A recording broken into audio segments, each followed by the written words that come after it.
10 class good morning. आज हम आपको पढ़ाएंगे लेटर टू गॉड का 6 paragraph.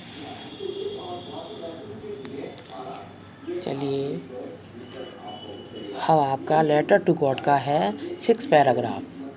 So, in order not to shake the writer's faith in God, the postmaster came up with an idea, answered the letter, but when he opened it, it was evident that to answer it he needed something more than goodwill, ink and paper.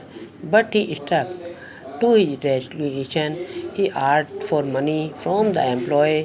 He himself gave part of his salary, and several friends of his were obliged to give something for an act of the charity. चलिए, सबसे पहले meaning देख लीजिए।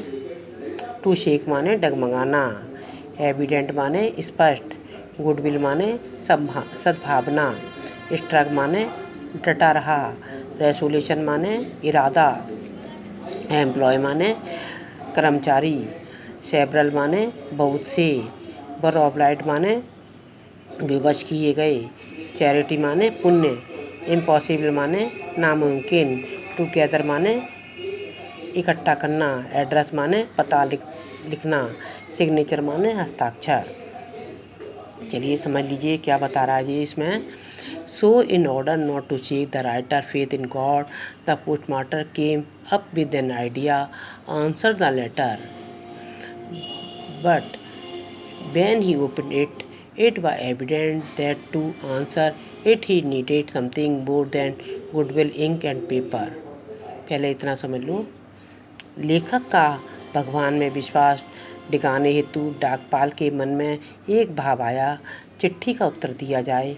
लेकिन जब उसने खोला तो साफ था इसका उत्तर देने हेतु सद्भाव, कागज एवं साख के अतिरिक्त कुछ और की भी आवश्यकता थी। लेकिन वह प्रस्ताव पर अटल था। वह कैसा था? अपने प्रस्ताव पर अटल था। He asked for money from his employee. He himself gave part of his salary, and several friends of his were obliged to give something for an act of charity.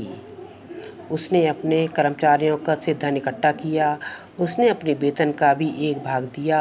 पुण्य के लिए अपने मित्रों को भी कुछ देने के लिए मजबूर किया। इतना हो गया clear?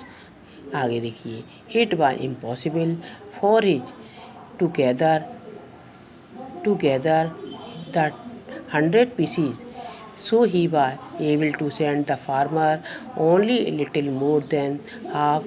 He put the money in an employee addressed to Lancho, and with them a letter containing only a single word of a signature God.